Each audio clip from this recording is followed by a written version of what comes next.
Hello, my dear students, and see, we are doing every day so many videos, and we are sending in the groups. But last 2 days onwards, I'm observing that most of the students are losing the interest, right? So I have seen, especially in some group like. I don't want to tell you the name of the students also, and I don't want to take the name of the students also. But most of the students are losing the interest as the days are going on. You are losing your interest, and don't lose your interest, right? So we are struggling a lot to do these videos, and every day on time we are sending the videos, but you are not giving the proper response. In the A section also, I have seen so many students are not giving the response, and now I don't want to take the name of the students also. But in the next class onwards, if you do the same thing, or if you continue the same thing, definitely I will call you your parents, because it is mandatory for you all, because we are struggling a lot. All the lecturers are struggling a lot to do the videos. Every day we are sending the videos to you, and we are giving some assignments, and even we are checking the assignments. Simply we are not sending the message in a group just by seeing your that is answers. Every answer is good, right? So here we are observing each and everything. So it is a situation like everybody is facing this. So at this time we are making you busy at the home, right? And we are sending every day. We have finished 3 chapters, right? In the physical chemistry, you know that chemical kinetics is already finished, and one more chapter is already finished, that solutions, and this chapter is going on, third one. And in organic chemistry, you know already haloalkanes and haloarenes is finished, and next that is alcohol phenols is completed, and next to carboxylic acids, aldehydes, ketones, that is also completed, and now the amines is going on, and we have completed almost 40 to 50% of the syllabus, right, through the online, right? And you utilize this and do answers even in the B section. In the C section, no one is giving reply. Some 2 or 3 students are giving the reply. It is very hard for you and for us also, because when you send the video and we will eagerly waiting. So when we are eagerly waiting for your response, how the students will give the response, that is we are waiting. But now what you are doing, you are not giving the proper response. This is not right, and I hope that in this video onwards, I expect more response from your side, right? And in the last class, see, we have already started the surface chemistry chapter, and today in this class, see, we will discuss about the purification of the colloids. In the last class, we have discussed about preparation of the colloids, right? Preparation of the colloids, how the colloids can be prepared. But now in this class, we will discuss very clearly about the purification of the colloids, right? Why we are purifying the colloids? Because you know that when you are preparing the colloids are associating with, or colloids are combining with some electrical substances, right? Electrolytic substances, and they are also combining with some other substances, and that substances are acting like impurities, right? When you are preparing a colloidal solutions, so what is happening? They are combining with some electrolytic substances in excess amount, and they are also combining with some other substances. They are forming like impurities. See, we have to remove that impurities. The removal of the impurities from the colloidal solutions is called as what? Purification of colloids. Removal of impurities from the colloidal solution is called as what? Purification of the colloids. In the purification, mainly we have 3 methods. These 3 methods we are following to purify the colloids. What are those 3 methods? First one, dialysis.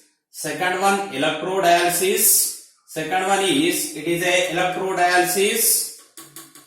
And the third method, we are using ultrafiltration, right? These are the 3 methods to purify the colloids. What are those? First one, dialysis. Second one is electrodialysis. And the third method is ultrafiltration. And first we will discuss about the dialysis. See, this is first one is the dialysis, and here we will discuss this dialysis method by taking one diagram here.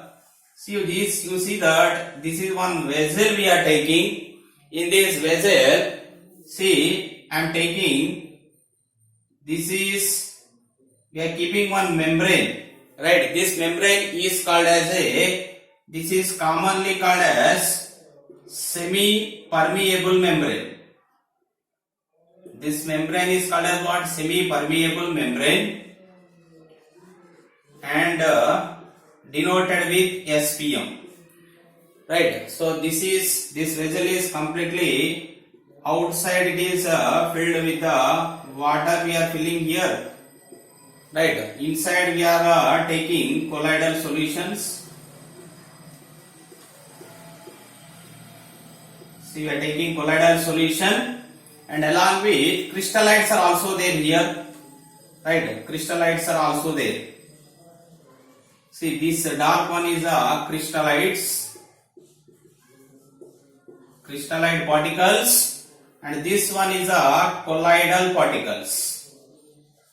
These are colloidal particles, right? And this is, we are taking water here. Once again, you see that in this diagram what we are taking, we are taking in a vessel, and in this we are keeping one membrane which is called as what? Semi-permeable membrane. And now inside we are filling both solutions, that is nothing but it contains crystallites, it contains crystallites along with colloidal particles. Both are there, right? So in the dialysis process, what we are doing, dialysis nothing but the removal of or the purification of removal of the impurities from the colloidal solution. The removal of impurities from the colloidal solution by using a semi-permeable membrane. By using what? Semi-permeable membrane. This process is called as what?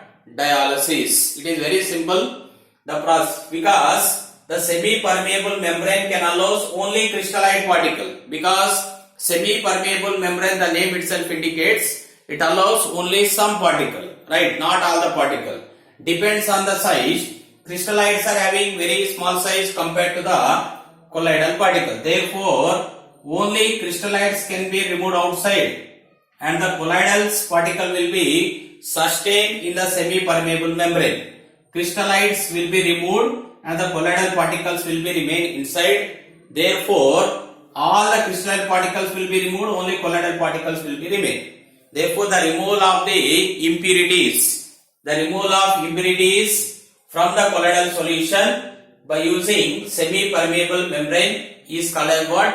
Dialysis. So this is a first method of the purification of the colloids. What is the definition? The removal of impurities from the colloidal solution by using suitable membrane or semi-permeable membrane is called as what? Dialysis. And this is first method. And the second method for the purification of the colloids is, that is, the second method is electrodialysis.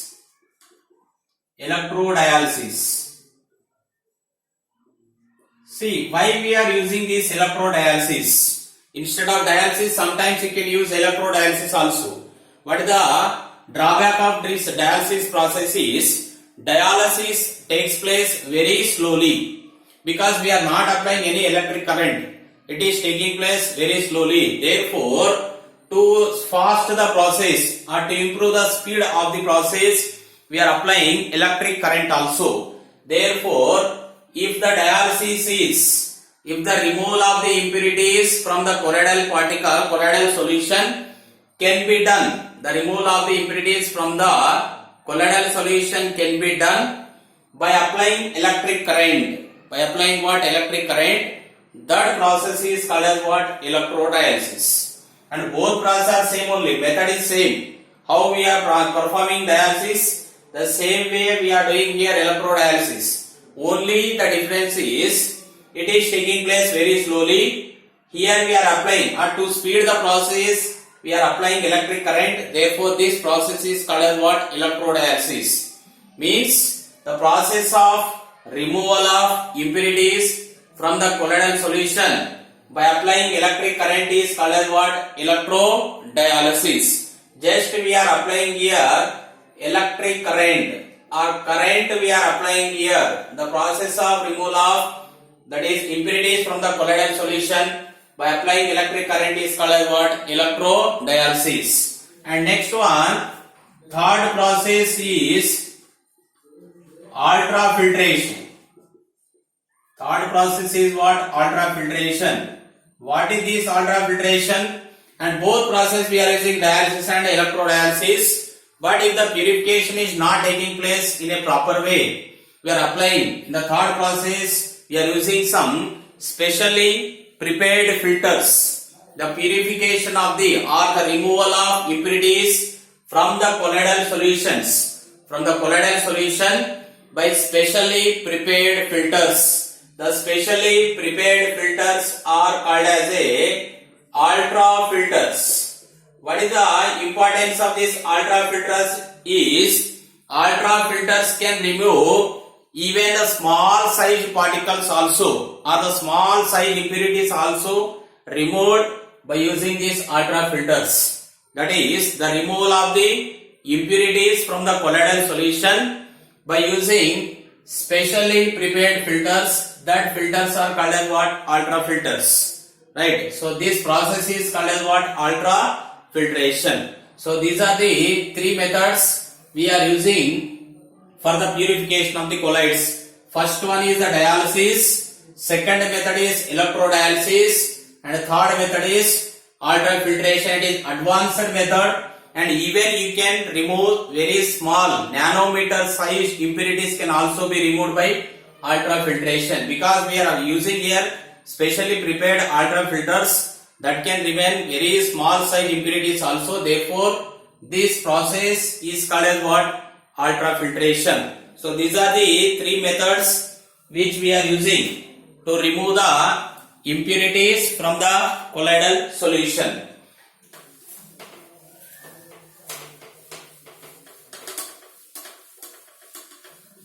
Okay, now see, up to here we have discussed very clearly about the preparation of the colloids and also purification of the colloids also. And now we will also discuss here in the next topic, that is properties of colloids. Properties of the colloids. See, the properties of the colloids mainly classified into, first one is the optical properties. The properties of the colloids mainly classified like this. First one is optical properties, and the second properties are, that is, kinetic properties. Second properties are the kinetic properties, and third properties is the electrical properties. Third type of the properties are electrical properties, and fourth type of the properties are, that is, colligative properties. So these are the main four types of the properties, and one more property there, that is color properties. So these are the main five types of the properties of the colloids. First one optical properties, second one kinetic properties, and third one electrical properties, fourth one colligative properties, and fifth one color of the colloidal solution. And now first we'll discuss about the optical properties. Under the optical properties we are mainly learning about, the first one is the optical property. In this we are mainly discussing about one of the most important, this is Tyndall effect. So this is Tyndall effect, and here so many times this can be asked for 1 mark in the board exam. Tyndall effect comes under what type of the property? Tyndall effect is mainly comes under the optical properties. It is an optical property. Right? Tyndall effect comes under optical property. Now we will see how we are performing this Tyndall effect. So that can be explained like this. For example, so we are taking one nozzle, and in this we are filling with the colloidal solution. This is completely a colloidal solution which can be filled in the vessel. Right. colloidal solution we are filling in a vessel.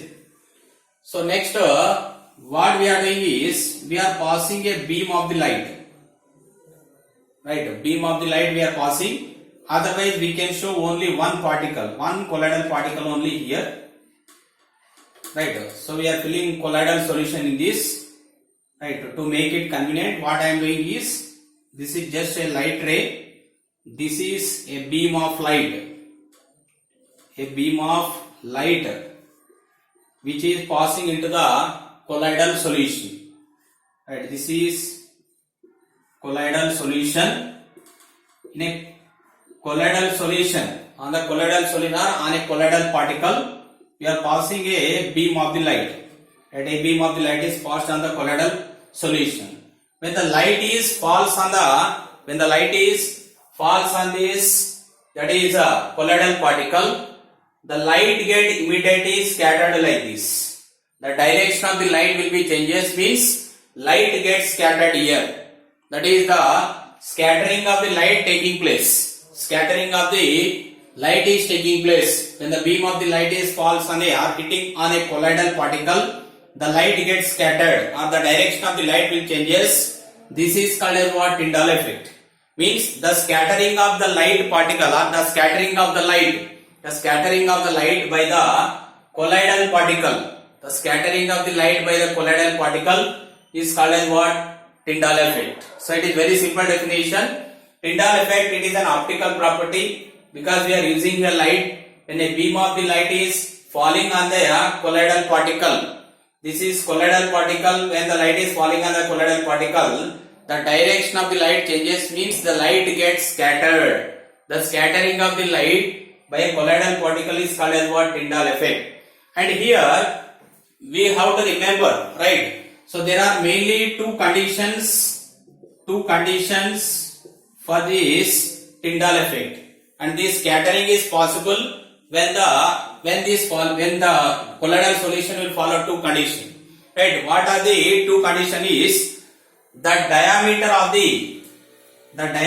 of first condition is the diameter of, that is dispersed particles. The diameter of the dispersed particles not much smaller than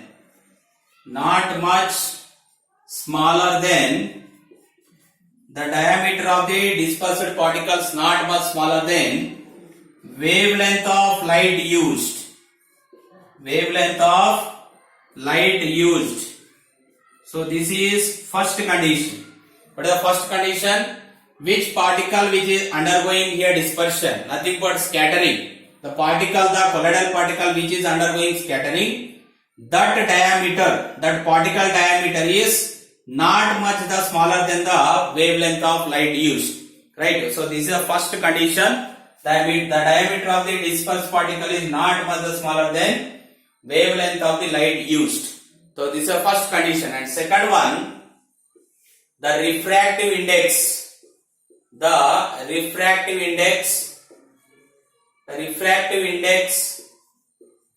of dispersed phase, the refractive index of dispersed phase and dispersion medium, the refractive index of dispersed phase and dispersion medium, that is greatly differs or largely differs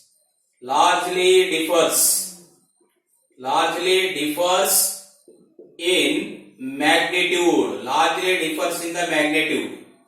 So this is the second condition, means the refractive index of the dispersed phase and the dispersion medium not much closer, means there should be a large difference between the refractive index of dispersed phase and dispersion medium. When these two conditions are followed, then only what is possible? Tyndall effect is possible, right? So the first condition, the diameter of dispersed particle not much smaller than the wavelength of light used. Second one is the refractive index of dispersed phase and the dispersion medium, that is which differs largely in the magnitude.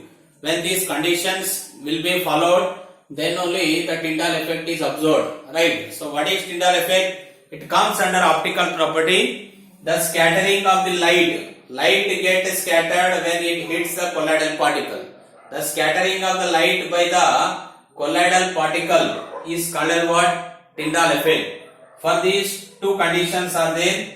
First one is this is a condition, and the second one the refractive index of disperse phase and the dispersion medium differs largely. Then only the Tyndall effect is possible.